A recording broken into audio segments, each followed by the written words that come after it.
The industry is going through rapid growth. The biggest initiative every one of our fund managers have in real assets and alts is all about growth. If they're a $1 billion fund, in 18 months they want to be a $2 billion fund under assets under management. It's about $60 to $90 trillion of money coming into this marketplace in the next 15 years. But what is happening is that this sector is very different, very unique for them. The data complexity is incredibly high. That data is locked up in lots of different silos. And so where they're struggling in this growth phase is that anytime you grow, you want to make sure the wheels don't fall off the wagon, and that's what they're feeling. They're saying, listen, I'm under fee compression. I'm under margin compression. I need to hit my hurdle rates. I need to make sure that I'm satisfying my LPs, I'm satisfying the pensioners even behind that.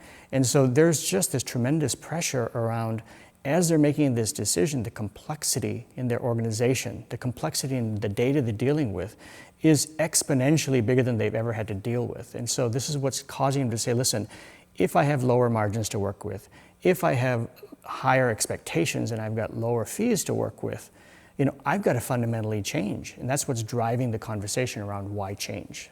It's to keep operational overhead and operational risk in check while they're growing at incredible, breathtaking pace. Fundamentally, what exists today and what they use as technology, which is the same for the last 30 years, so legacy systems, legacy processes are breaking. They're inefficient, they're unable to scale. Why now?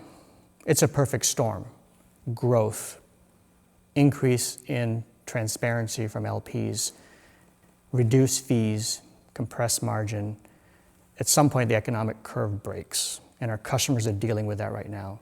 So you can either have your head in the sand, which quite frankly, a lot of industries we've seen in the past. You look at the taxi industry, still has its head in the sand. Uber's wiping them out, they're not changing. So we're finding that the customers that are working with us want to be ahead of the curve. They see these pressures and they're saying, we're going to do something about it. We're going to invest more in technology. We're going to invest more in people and more in processes to be ahead of the curve, to give ourselves a competitive advantage, and to stay ahead of these fees so they can continue to be the investors that deliver alpha returns.